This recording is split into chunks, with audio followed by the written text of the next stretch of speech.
साथियों, कक्षा 12 हिंदी विषय का अर्धवार्षिक परीक्षा का प्रश्न पत्र आपके सामने है।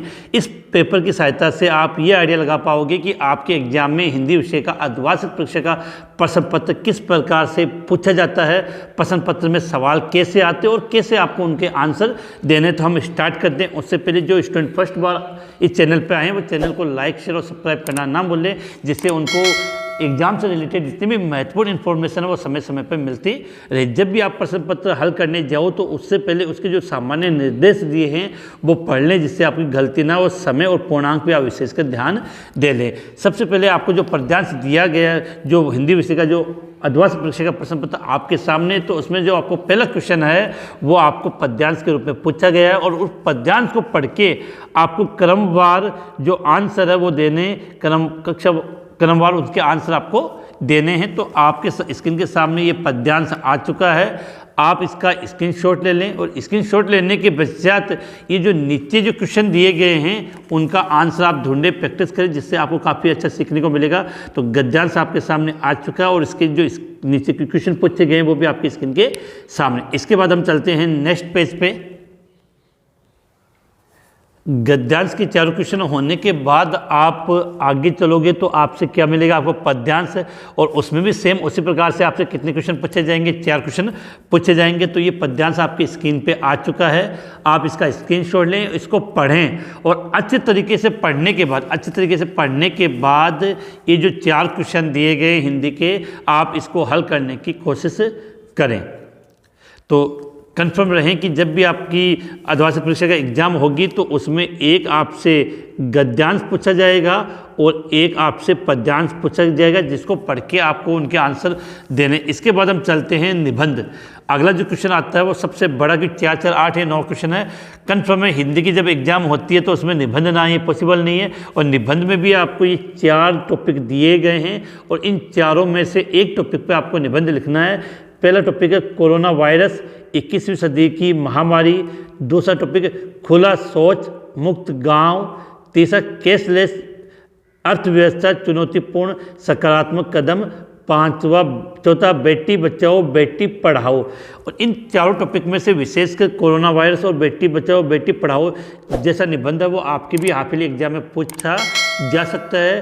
आप इन चारों में से कौन से टॉपिक पर आपको निबंध लिखना ज़्यादा पसंद होगा वो आप मुझे कमेंट्स करके बताएं कि इन चारों में से अगर आपको निबंध अगर आपकी एग्जाम में क्वेश्चन पूछा जाए तो आप इन चारों में से कौन से टॉपिक पर निबंध लिखना पसंद करोगे। वैसे सबसे अच्छा टॉपिक होता है बेटी बचाओ बेटी पढ़ाओ, या वर्तमान में जो कोरोना के जो हालात थे 1-2 साल पहले, तो उन पर क्वेश्चन पूछा जा सकता है।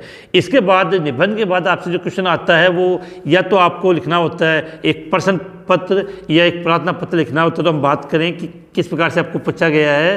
प्रधानाचार्य राजकीय उच्च माध्यमिक विद्यालय, बात करें प्रधानाचार्य राजकीय उच्च माध्यमिक विद्यालय कोलिया की ओर से पुलिस अधीक्षक यातायात नागौर को उचित प्रारूप में पत्र लिखे, जिसमें विद्यालय परिसर में विद्यार्थियों के लिए लर्निंग लाइसेंस कैंप लगाने का अनुरोध करें। तो इसका मतलब है कि आपको प्रधानाचार्य राजकीय उच्च माध्यमिक विद्यालय कोलिया की तरफ से किसको प्रार्थना पत्र लिखना है, ये पत्र लिखना है पुलिस अधीक्षक को लिखना है, जिसमें विद्यालय परिसर में एक कैंप लगाया जाए, किसका, लर्निंग लाइसेंस का कैंप लगाने के लिए प्रार्थना पत्र आपको लिखना है। इसके अथवा में क्या दिया उसके बारे में देखते हैं। नेक्स्ट पेज पे चलते हैं।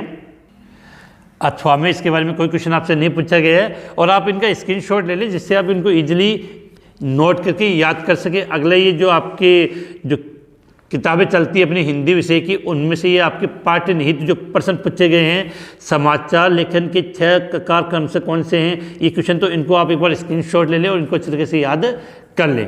इसके बाद देखो, तो इनसे आपको ये आइडिया लग पाता है कि हमारी हाफिली एग्जाम में किस प्रकार से क्वेश्चन आते हैं और किस प्रकार से आपको उनका आंसर देना है। इसके बाद अगर हम बात करें तो आपको यहाँ गद्यांश दिया जिसकी सप्रसंग व्याख्या करनी है। तो 2 गद्यांश है, दोनों में से एक जो आपको पसंद है वो आप उसकी व्याख्या कर सकते हो। अब आपको हिंदी कितनी आती है, तो इस ये दोनों जो पद्यांश आपको दिए गए हैं, ये कौन कौन से चैप्टर में से पद्यांश दिए गए हैं आप कमेंट्स में बता दीजिए, जिससे मुझे भी आइडिया लग जाए कि आपको हिंदी कितनी आती है और कितना का आपको हिंदी विषय अच्छा लगता है। इसके बाद पद्यांश के बाद मैंने कहा कि सदैव गद्यांश, गद्यांश के बाद सदैव किसकी बात होती है, पद्यांश की बात होती है। तो पद्यांश आपकी स्क्रीन के सामने 2 पद्यांश हो गए, उनमें से एक करना है। तो पहला पद्यांश है, कविता एक उड़ान है चिड़िया के बहाने, कविता की उड़ान भला चिड़िया क्या जाने। काफ़ी शानदार है। तो इसके अलावा दूसरा इसका अथवा में स्क्रीनशॉट आप ले लें, तो ये आ चुका है। इसके बाद ये इसके नीचे के जो स्क्रीनशॉट ले लें, इसके बाद जो बाकी के क्वेश्चन है वो मैंने आपकी स्क्रीन पे कर दिए हैं। आप इन सभी का स्क्रीनशॉट लेकर इनको अच्छे तरीके से याद करें और मुझे कमेंट्स में ये बात ज़रूर बताएं कि अगर यही हिंदी विषय का अर्धवार्षिक परीक्षा का प्रश्न पत्र अगर आपके आता है तो आप इसमें से कितने नंबर प्राप्त कर सकते थे मैक्सिमम,